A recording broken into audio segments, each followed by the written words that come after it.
तो आज हम लोगों को बेटा आगे बढ़ना है binomial expansion. We have to discuss binomial expansion for any index.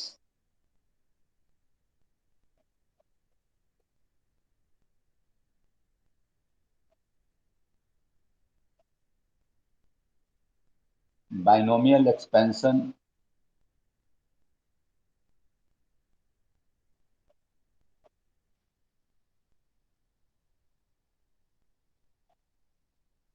For any index.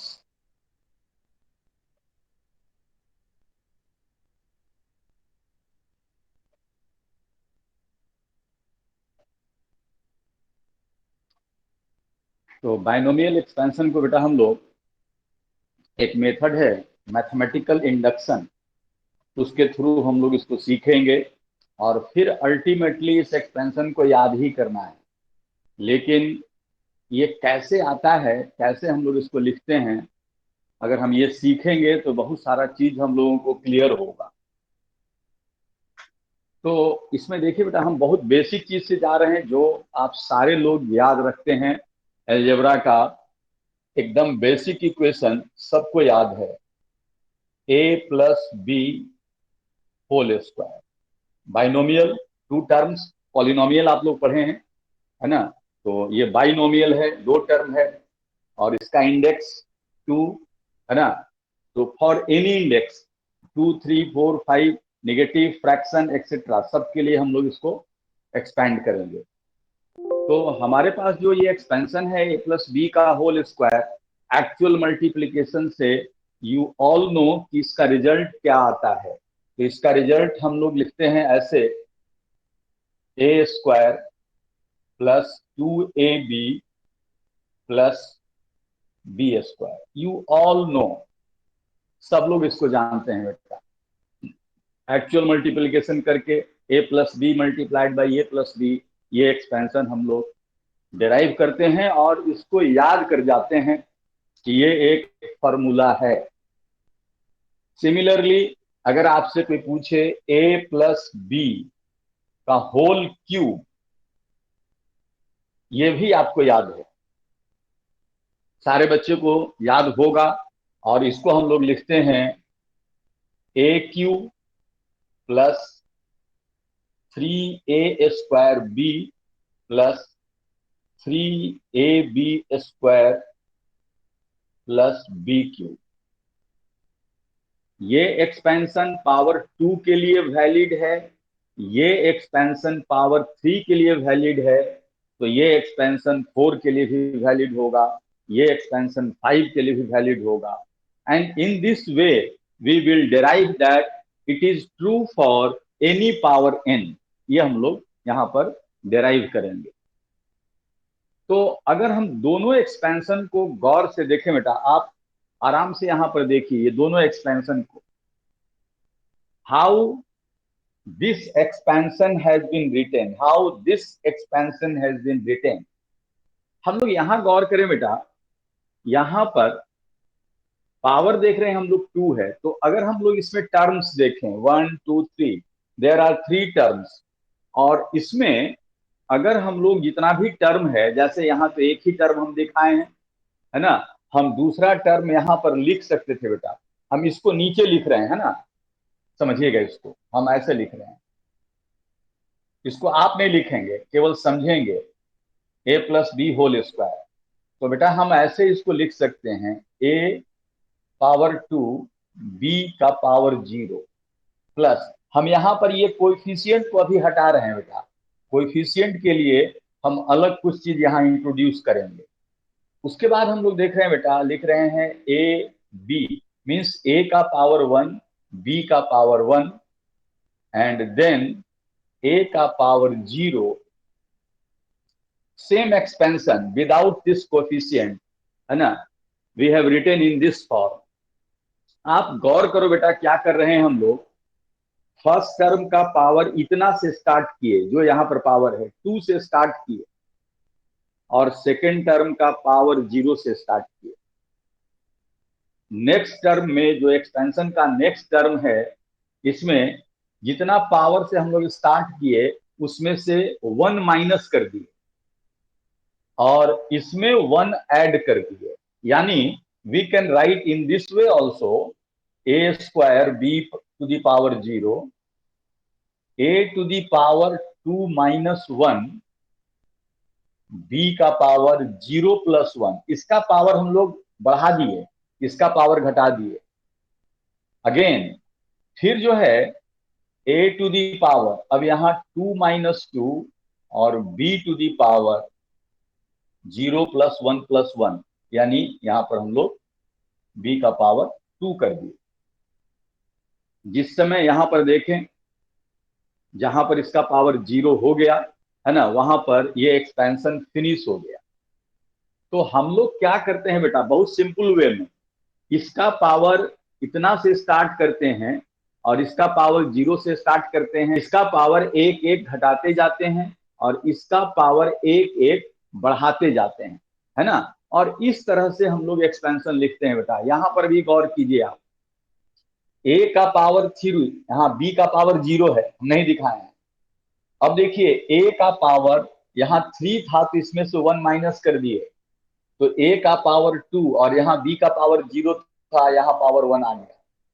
फिर यहां पर हम लोग क्या किए, ए का पावर इसमें से एक और माइनस कर दिए, 2 माइनस 1 1 हो गया, है ना। और यहाँ पर बी का पावर एक और बढ़ा दिए, 2 हो गया। और यहाँ पर ए का पावर 0 होगा और बी का पावर 3 हो गया। तो इस तरह से हम लोग एक्सपेंशन को लिखते हैं। और इसमें कोई भी टर्म देखो बेटा, है ना, यहाँ पर जो दो टर्म, यहाँ सम ऑफ द एक्सपोनेंट इसके बराबर है, यहां भी देखें 1 plus 1 sum of the exponent इसके बराबर है, यहां भी देखें सम ऑफ द एक्सपोनेंट इसके बराबर है। यहां भी देखिए बेटा वही चीज लिखा हुआ है। यहां देखिए पावर 3 है, तो यहां पर sum of the exponent here B is 0, sum of the exponent 3, यहां अगेन 2 प्लस 1 3, यहां 1 प्लस 2 अगेन 3, यहां पर 0, ए का पावर यहाँ 0 छिपा हुआ है ना। तो इस तरह से हम लोग एक्सपेंशन को देखे। अब हम लोग क्या करेंगे बेटा, इसमें कैसे करेंगे, हम अगर यहां पर अगर हम पावर 4 करें बेटा यहां पर, तो हम लोग क्या करेंगे, यहां पर गौर कीजिए, ए का पावर 4 से स्टार्ट करेंगे। यहां पर कोएफिशिएंट हम नहीं लिख रहे हैं, कोएफिशिएंट लिखना सिखाएंगे। अब यहां पर इसका एक पावर डिक्रीज कर देना है 3 और एक बी आ जाएगा बेटा। फिर आगे आएंगे, फिर कोएफिशिएंट आएगा और ए का पावर एक और कम कर देना है, बी का एक और बढ़ा देना है। फिर देखो बेटा यहाँ ए का पावर एक और घटा देना है, बी और एक बढ़ा देना है, और फाइनली ए गायब हो जाएगा और बी लास्ट में कोएफिशिएंट 1 हो जाता है, चाहे तो लिख भी सकते हैं, नहीं तो यहां बी का पावर 4 हो जाएगा। सिमिलरली अगर हम 5 के लिए कहें बेटा,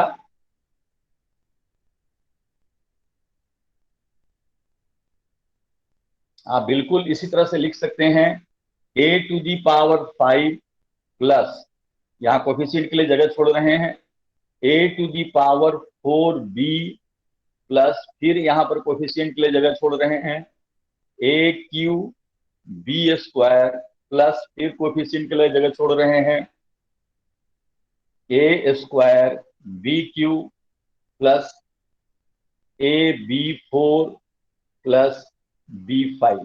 यहां एक्चुअली यहां भी है कोएफिशिएंट लेकिन 1 है, यहां और यहां कोएफिशिएंट 1 है, यहां देखिए यहां और लास्ट में कोएफिशिएंट 1 है। तो हम समझते हैं कि ये लिखना बहुत ही आसान है, सारे स्टूडेंट सारे बच्चे इसको बिल्कुल आसानी से लिख सकते हैं। एंड यहां पर हम एक और दे देते हैं जिससे कि केवल अपने कॉपी में आप इसको लिख सकें और लिख करके कॉन्फिडेंट हो जाइए। अब बेटा यहां पर कोएफिशिएंट लिखने के लिए हम एक टर्म यूज कर रहे हैं, NCR. C stands for combination. तो इसको थोड़ा गौर से समझना है कि व्हाट इज एक्चुअली एनसीआर, क्या इसका फिजिकल मीनिंग होता है, ठीक है ना। इसको अगर हम समझेंगे तब इसको हम यहां इंट्रोड्यूस करेंगे। तो व्हाट इज एनसीआर, सपोज कीजिए कि हम एनसीआर, एन कोई भी नंबर है, आर कोई भी नंबर है, तो हम एनसीआर अगर हम लिखना चाहते हैं, जैसे हम लोग लिखना चाहते हैं बेटा, सपोज कीजिए 4C2, है ना, 5C3 एक्सेट्रा, इस तरह से हम लिखना चाह रहे हैं। एन सी आर, एन का वैल्यू 4 है, सी का वैल्यू, यहाँ पर आर का वैल्यू 2 है, एन का वैल्यू 5 है ना, आर का वैल्यू 3 है। तो इसका मतलब क्या होता है, ये किस चीज को रिप्रेजेंट करता है? सी स्टैंड फॉर कॉम्बिनेशन। एंड ये जो एन है बेटा, ये बताता है कि आपके पास टोटल नंबर ऑफ कितना सैंपल्स है ना, टोटल नंबर ऑफ ऑब्जेक्ट्स कितना आपके पास है, और जो कॉम्बिनेशन बना रहे हैं, है ना, उसमें एक कॉम्बिनेशन में आप कितना ऑब्जेक्ट सेलेक्ट कर रहे हैं। Suppose you are having 4 objects, you are having 4 balls of different colors, and you have to select 2 balls, है ना, ऑफ डिफरेंट कलर, या 2 बॉल हम लोगों को लेना है, 4 डिफरेंट कलर का बॉल है, 2 बॉल हम लोग को सिलेक्ट करना है।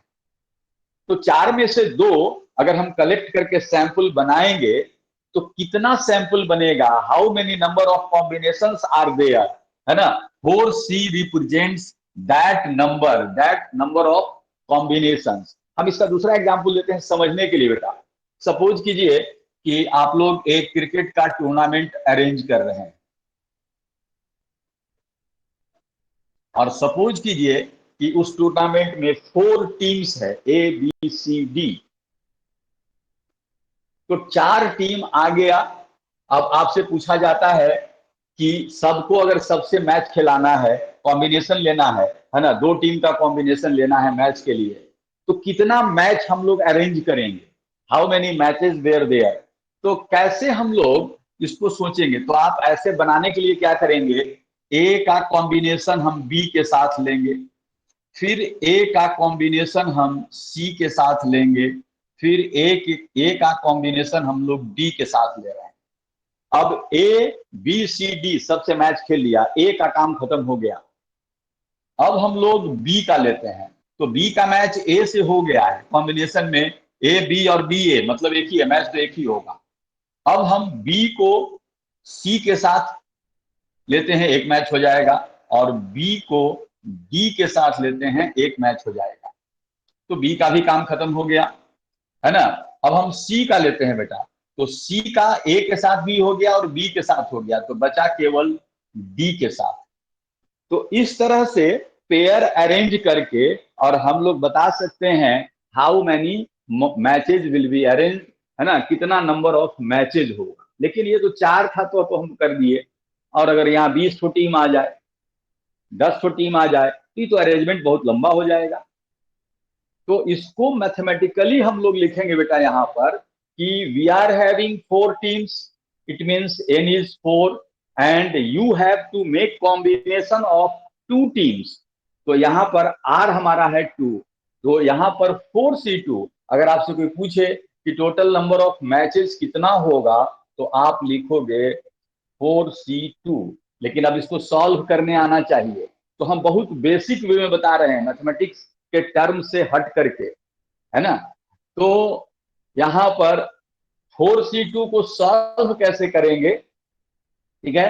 तो हम लोग क्या करेंगे बेटा, न्यूमरेटर में 4 से स्टार्ट करेंगे, और एक एक घटते हुए, यहाँ जितना है 2 है तो 2 टर्म्स लिखेंगे, तो 4 और एक हम लोग घटाए, है ना, 4 - 1 तो 3, 2 टर्म ऊपर हो गया, ठीक है ना।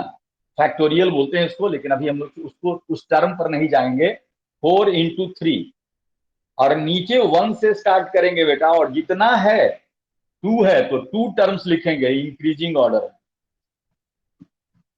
4C2 का एक्सपेंशन ये है, 4 × 3, 1 × 2, एंड अगर इसको आप सॉल्व करोगे, 4 2 2 जा 4 एंड 6।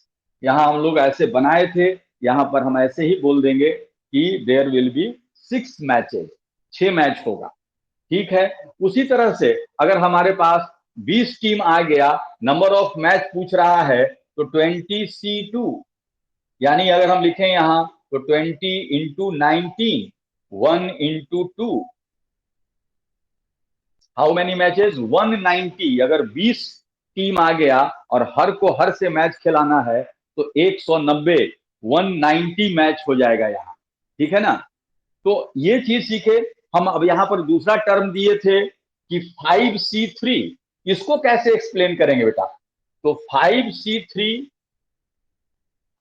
तो 5C3 या कुछ भी 8C4, है ना। इसको अगर हम लोगों को एक्सपैंड करना है तो हम कैसे लिखेंगे, गौर कीजिएगा। यहां पर 8 से स्टार्ट करेंगे और एक एक डिक्रीज करते हुए 8 इंटू 7 इंटू 6 इंटू 5। यहां पर 4 है इसलिए 4 टर्म्स, 1 2 3 4। और नीचे 1 से स्टार्ट करेंगे, 1 इंटू 2 इंटू 3 इंटू 4। ये एक्सपेंशन हो गया बेटा। 8C4 का वैल्यू अब यहां से आप अपने से लिख सकते हैं। 4 2 जा, 2 2 कट गया, 3 2 जा, और यहां पर मिल गया, है ना, 70। 5C3 लिखे थे बेटा, आप अपने से भी कर सकते हैं। 5C3, this will be equal to 5 into 4 into 3, एक एक घटते हुए 1 इंटू 2 इंटू 3, 3 कैंसिल, 2 10। तो ये टर्म हम लोग बेटा यूज करेंगे, एनसीआर। एनसीआर, एन होगा ये, ठीक है ना। और आर क्या हुआ, जैसे यहां पर लिखेंगे NC0 NC1, जितना टर्म हम आगे बढ़ेंगे, है ना। ये पहला टर्म है तो यहाँ NC0, यहाँ NC1, यहाँ NC2 एंड सो ऑन। तो हम एक लिखने के लिए यहां पर बताते हैं फिर आपको।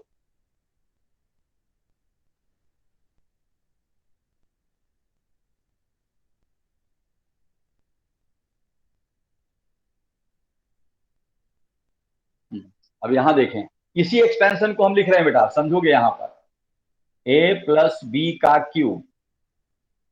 तो जो रूल सीखे थे वही हम यहाँ यूज कर रहे हैं।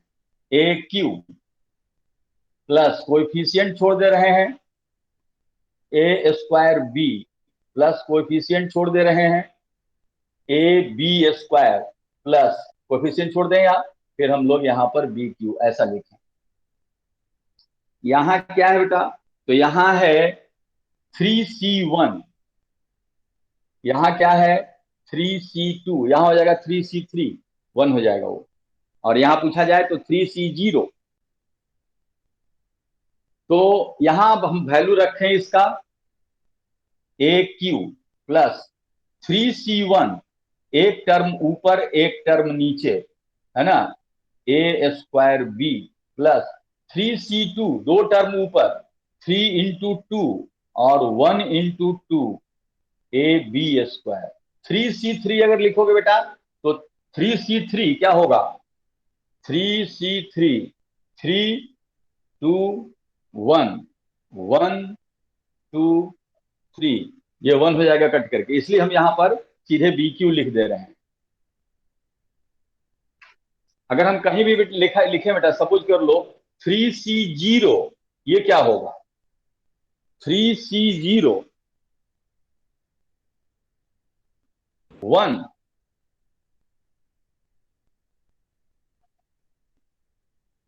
3C0, यहां पर कोई कोफिशिएंट नहीं आएगा। जैसे देखो NCN और NC0, NC0 का मतलब हमको कॉम्बिनेशन ही नहीं बनाएंगे, तो कॉम्बिनेशन नहीं बनाएंगे तो यहां पर कोफिशिएंट क्या लिखेंगे, 1 लिखेंगे। 1। NCN 1 और NC0 भी 1, यहाँ NC0 NC1 NC2। देखो फिजिकली तो तुम कहोगे कि NC0 का कोई मतलब ही नहीं हुआ। अगर हम जैसे हम समझा रहे थे नंबर ऑफ कॉम्बिनेशन, तो NC0 का मतलब क्या हो गया, कोई कॉम्बिनेशन नहीं, जीरो ऑब्जेक्ट लेकर के कॉम्बिनेशन कैसे आएंगे। तो ऐसे फिजिकल इसका मीनिंग नहीं है, लेकिन NC0 का मतलब वहां पर कोई कॉम्बिनेशन नहीं है, इसलिए यहाँ कोएफिशिएंट जो है 1 का 1 ही रखते हैं। तो इस तरह से इसको हम लोग एक्सपैंड करेंगे। तो आप यहां याद रखिएगा कि यहां पर और लास्ट का कोएफिशिएंट जो मिल जाएगा हम लोगों को, वो 1 मिल जाएगा। अब देखिए, ये जो लिख रहे थे आप, अब इसको आप एक्सपेंड कर सकते हैं। ए प्लस बी का होल 4, क्या लिखिएगा? A to the power 4 plus, हम इसको जगह छोड़ते जा रहे हैं, A cube, A cube B plus A square B square plus A B cube और बी 4। यहां क्या लिखेंगे? 4C1, 4C2, 4C3, यहाँ 4C4 1 हो गया। अब इसको हम लोग सॉल्व कर लेंगे, तो सॉल्व करेंगे तो क्या होगा बेटा? ए to the power 4 plus 4/1।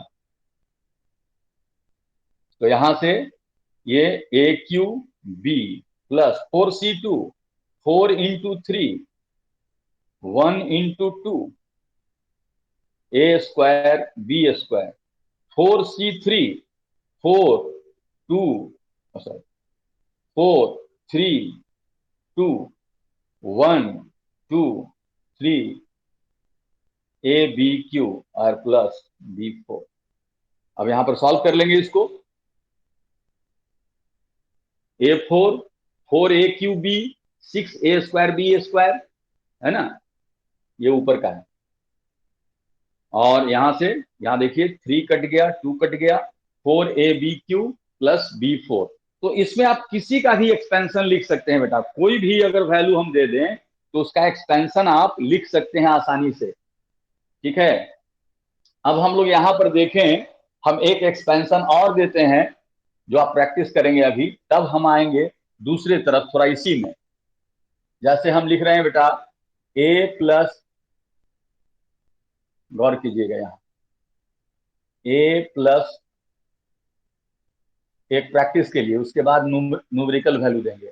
A plus B to the power 6 का एक्सपेंशन लिख जाइए। अब हम यहां लिख रहे हैं बेटा ए टू दी पावर 6 प्लस, यहां जगह छोड़ रहे हैं, ए to the power 5b plus a to the power 4b² plus a cube b cube plus A square B4, यहां भी जगह है,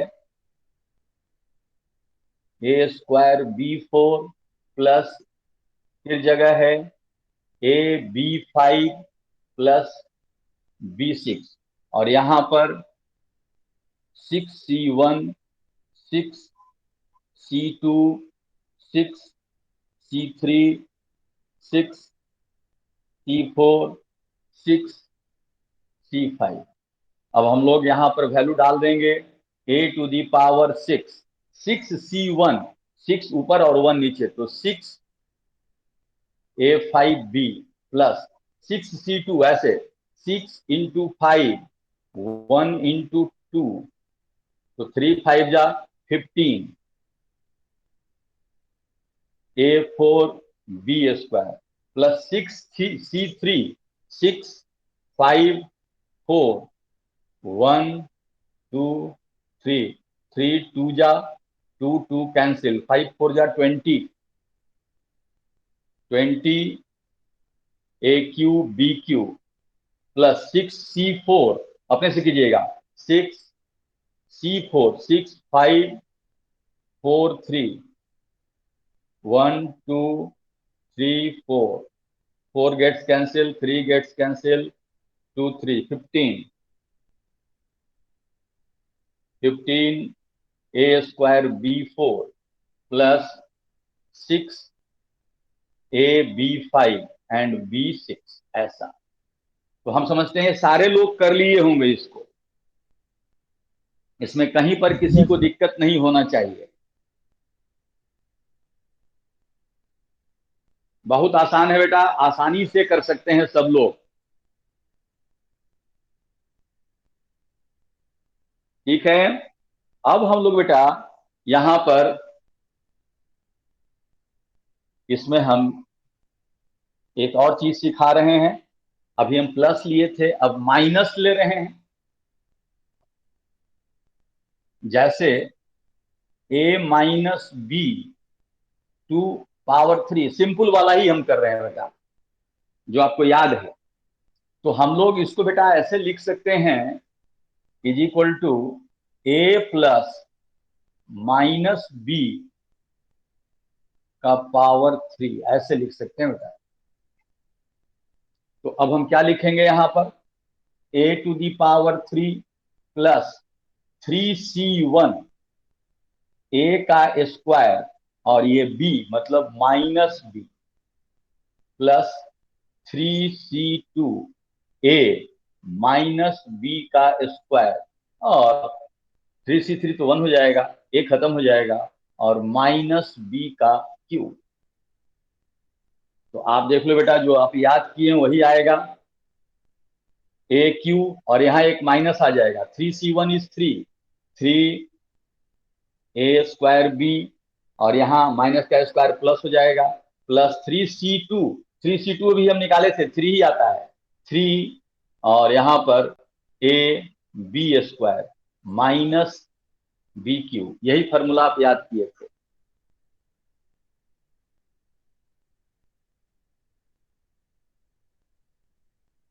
जैसे इसको आप ऐसे भी याद करते थे, याद कीजिए, ए क्यू और यहाँ प्लस 3ab को कॉमन ले लिया जाए, है ना, तो b माइनस ए, अगर यहाँ माइनस 3ab को कॉमन ले लेंगे, 3ab, तो a माइनस बी, ऐसे याद करते थे। तो ये माइनस वाले को भी आप आसानी से लिख सकते हैं। अब फिर हम आपसे पूछते हैं, a-2 का पावर 4, इसको बेटा एक्सपेंड कीजिए आप लोग अपने कॉपी में। ए माइनस, फिर उसी तरह से करेंगे बेटा, ए to the power 4 plus 4c1 a to the power 3 और माइनस 2 टू दी पावर 1, फिर 4c2 A to the power 2 और minus 2 to the power 2, 4c3 A to the power 3, और sorry A to the power 1 minus 2 to the power 3, और finally minus 2 to the power 4। Value रखना जानते हैं, आप आसानी से सॉल्व कर सकते हैं। अब अगर हम इसी में पूछ दे बेटा कि कोएफिशिएंट ऑफ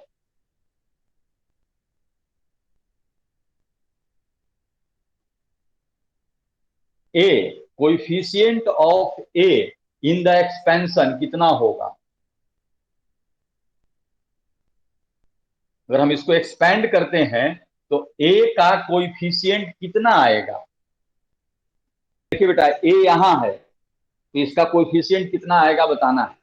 4c3 इज 4, और -2 -8, यहां पर -2 टू द पावर 3, तो -32। तो इस तरह से बेटा हम लोग आसानी से इसको एक्सपेंड कर लेंगे। अब हमको थोड़ा ये चीज समझना है कि यहां पर जो टर्म था वो फाइनाइट हो रहा था, लेकिन सोचो बेटा, अगर ये पावर हम निगेटिव डाल दें तब क्या होगा। जैसे सिंपल सा, अगर हम कहें आपको a plus B to the power -2 अगर डाल दें, तो गौर कीजिएगा यहां पर a टू दी पावर -2 और -2c1। अब -2c1, अब समझिए यहां पर कि अब ये फिजिकल सिग्निफिकेंस वाला बात खत्म हो गया, -2 ऑब्जेक्ट होता ही नहीं है, तो कॉम्बिनेशन वाला बात खत्म।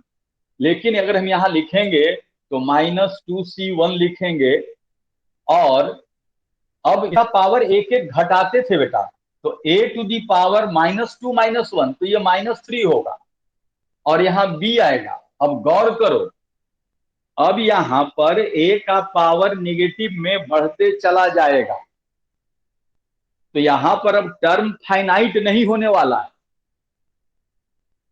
अगर हम बात करें यहां पर, जैसे वहां पर लास्ट टर्म हम लिख देते थे, तो यहां पर टर्म फाइनाइट नहीं होने वाला है, यानी इस एक्सपेंशन में टर्म इनफाइनाइट होगा अगर ये निगेटिव पावर आ गया।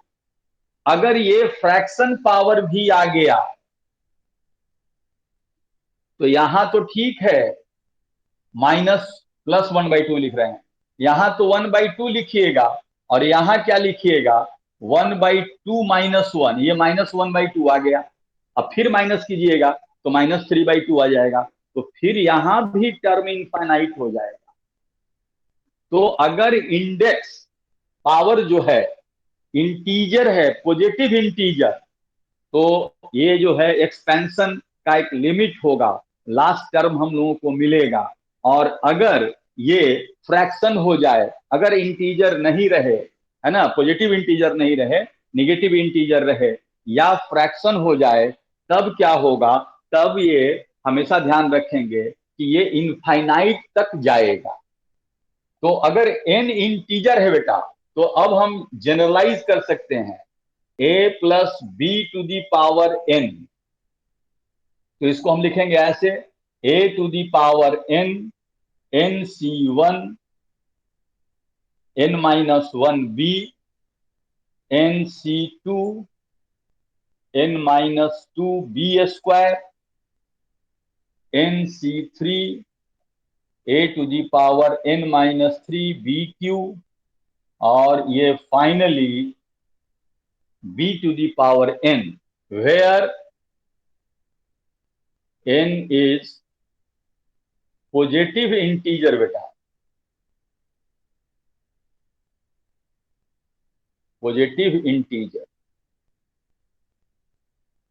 अगर n पॉजिटिव इंटीजर है तो फाइनाइट टर्म जो है फाइनाइट हो जाएगा, और अगर n पॉजिटिव इंटीजर नहीं है तो ये इनफाइनाइट तक जाएगा, तब ये इनफाइनाइट तक जाएगा। If n is not a positive integer,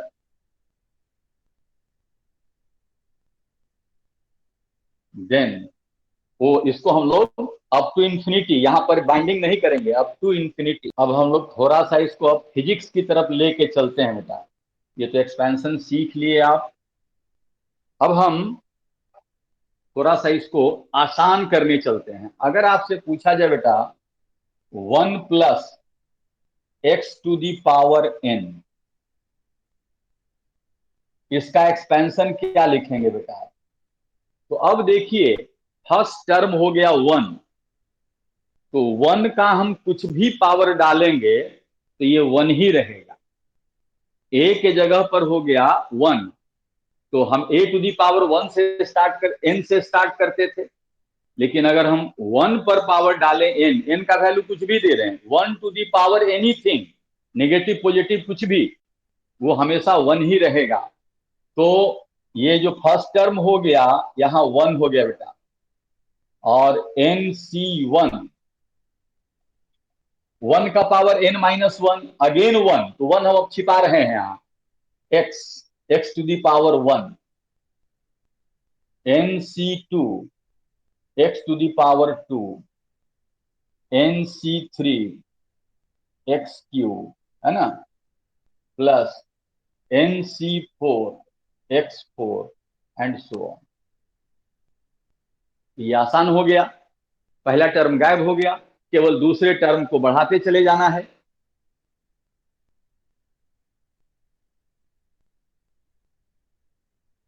और अगर बेटा ये x 1 से बहुत छोटा हो जाए, if x very much less than 1, वैसे सिंपल सा हम एग्जांपल दे सकते हैं ऐसे कि मान लो x का वैल्यू हम 1/10 ही दे दें या 1/100 दे दें, तो गौर करो तो ये यहां पर तो 1/10 आएगा, यहां पर 1/100 हो जाएगा, 1/1000 हो जाएगा। तब उस केस में बेटा ये सब हायर टर्म्स को हम नेग्लेक्ट कर सकते हैं। तो अगर x 1 से बहुत छोटा हो जाए तो उस केस में हम लोग क्या कर सकते हैं, है ना, if x very much less than 1 we can neglect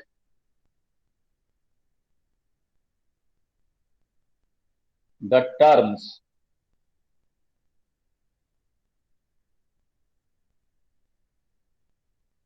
containing higher powers of x. Therefore, 1 plus x to the power n becomes, केवल हम लोग ये दो term nc1 is n, 1 plus nx.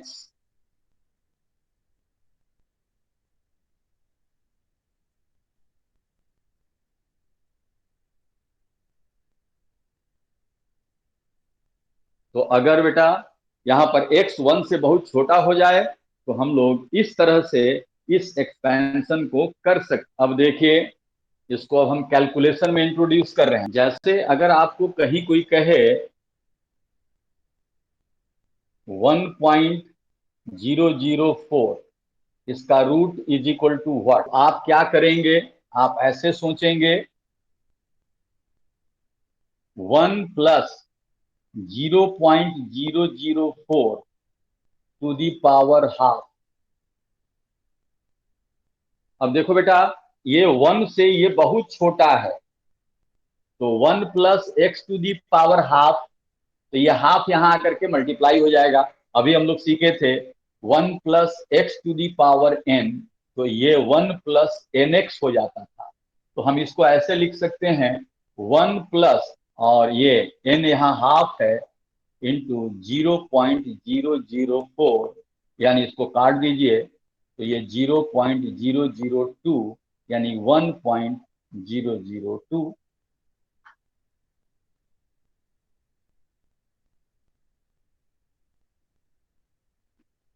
अगर आपसे हम कहें कि 1.006 कर देते हैं, और का थर्ड रूट निकालना है बेटा, थर्ड रूट, तो आप तुरंत बता देंगे। अब इसको हम लिखेंगे 1 प्लस 0.006 का पावर 1/3, और फिर ये बहुत छोटा है, तो 1 प्लस 1/3 इंटू 0.006, 0.002, 1.002। तो कैलकुलेशन करने लगिएगा तो ऐसे आसान हो जाएगा। अब हम थोड़ा सा हटाते हैं यहां से। जैसे अगर हम आपसे बोले बेटा कि 26 का थर्ड रूट बताओ, तो यहां देखो मेरे साथ ही सब लोग करेंगे। तो बेटा हम लोग क्या कर रहे हैं, हम जानते हैं इसका नियरेस्ट नंबर लीजिए जिसका कि थर्ड रूट आपको आता है। तो यू नो 27 का अगर हम थर्ड रूट लें तो 3 हो जाएगा। वी कैन राइट 26 को लिख सकते हैं 27 - 1। अब बेटा यहां से अगर हम लोग 27 को कॉमन ले लें तो 1 - 1/27 का थर्ड रूट हो गया। और आप जानते हो यहां से ऐसे लिख सकते हैं 27 का थर्ड रूट और 1 - 1/27 का थर्ड रूट, तो ये तो आप जानते हो 3, और ये 1/27 वेरी मच लेस देन 1, तो हम लिखेंगे 1 माइनस, ये पावर मल्टीप्लाई हो जाएगा, और इसको आप सॉल्व कर सकते हो। 3 1 माइनस 1/81, यानी 3/81, और 81 माइनस 80, ये वैल्यू यहां से निकाल लेंगे। 80/27, इसको डेसिमल में हम लोग फाइंड कर सकते हैं। इसको गौर से समझिएगा, binomial expansion for any index में इस तरह का बेटा हम लोग कैलकुलेशन में अपने आप को हेल्पफुल पाते हैं। अगर हम लोगों को ये जानकारी है तो हम लोग इसको सॉल्व करते हैं, ठीक है ना। और इसमें वो लास्ट वाला जो आया कि 1 plus X to the power n is equal to 1 plus N X, when x very much less than 1। तो ये चीज आप याद रखेंगे। लेकिन ये कैसे हुआ, अब आपको कहीं पर कोई डाउट नहीं होगा कि कहां से आ गया, है ना, वो आसानी से आप अपने से कर देंगे। और इसका एप्लीकेशन कैसे करना है वो भी हम लोग सीख लिए। तो binomial expansion for any index, ये किसी भी पावर के लिए अप्लीकेबल है बेटा। अब हम एक फिजिक्स का एग्जांपल देते हैं। ग्रेविटेशन आप लोग राइट फ्रॉम नाइन्थ सब लोग पढ़ रहा है, इसलिए ग्रेविटेशन का जानकारी सबको है। और acceleration due to gravity, acceleration due to gravity,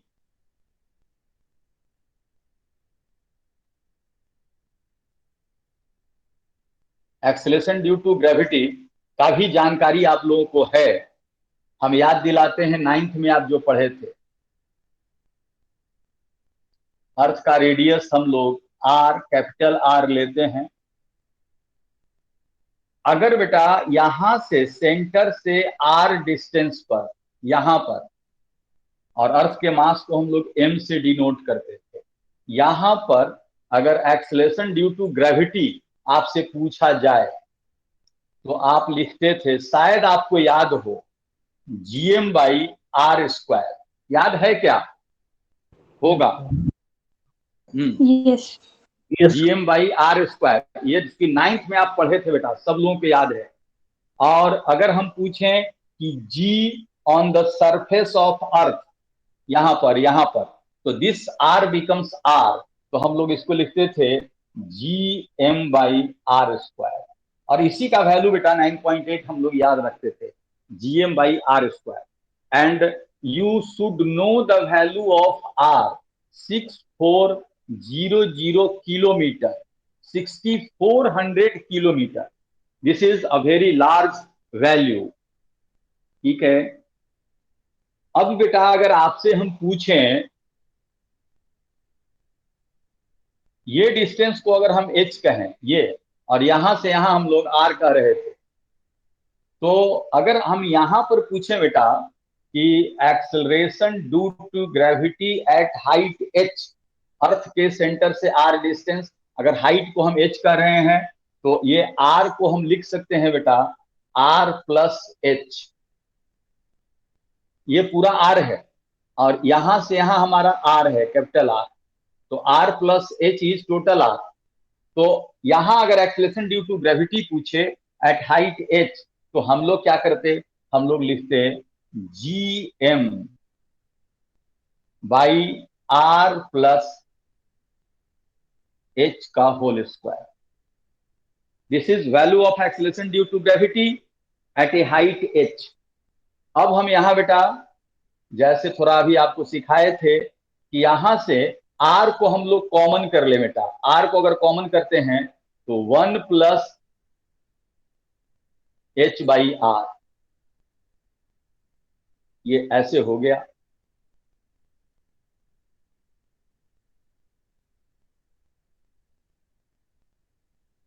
अब हम इसको ऐसा लिख सकते हैं, G H, G M by ये पावर आर स्क्वायर,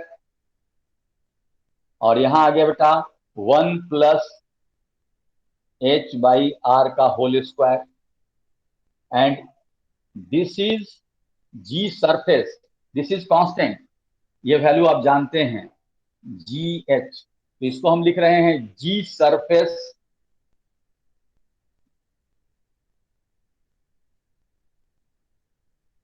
ऐसा। अब हम लोग यहां देखें बेटा, आर बहुत बड़ा है। अगर हम आर का, ये आर है 6400 kilometre, 6400 kilometre, this is R. और अगर हम एच का वैल्यू 1 किलोमीटर लें, 2 किलोमीटर लें, है ना, ये सब वैल्यू ले बेटा, तो हम देख रहे हैं कि एच बाई आर का वैल्यू कितना हो जाएगा, 1/6400, 2/6400, बहुत छोटा हो जाएगा। ठीक है ना। तो अब हम यहां देखें बेटा कि अगर इफ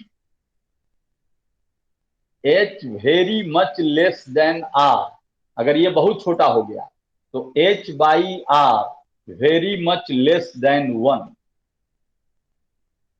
और तब क्या होगा बेटा, यहां पर हम इसको ऐसे लिख सकते हैं जो पढ़े अभी, जी एच, जी सरफेस, इसको ऊपर ले जाते हैं 1 + -2। और अभी सीखे कि अगर ये बहुत छोटा है तो जी सरफेस ये पावर मल्टीप्लाई हो जाता है। और देखिए, ये जब ग्रेविटेशन आप पढ़ेंगे तो वहां ये फॉर्मूला पढ़ाया जाएगा, तो वहां पर इसका एप्लीकेशन है, ये फॉर्मूला आया कैसे। तो बाइनोमियल एक्सपेंशन जो हम लोग सीखे है ना, उसी का ये यूज है। तो जो बच्चा पढ़ा है 9th में उसको याद है तो यही समझ सकता है कि Gm/r² होता है।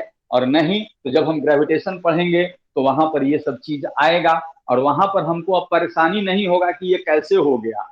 अगर नहीं जानकारी होता तो यहीं पर हम लोग उलझ जाते और हम लोगों को लगता कि ये क्या हो गया। तो इसलिए हम लोग यहाँ पर वैसे सारी चीज को क्लियर कर लेंगे, है ना, जो आगे जा करके परेशानी हम लोगों को प्रोड्यूस करने वाला है ना। और ये सब जानकारी रहेगा तो फिजिक्स एकदम स्मूथ चलेगा आपका, एकदम ब्रेन में कहीं भी कंफ्यूजन नहीं रहेगा। तो ये था हम लोग बेटा बाइनोमियल एक्सपेंशन और उसका हम लोग यूज कैसे करते हैं। ठीक है।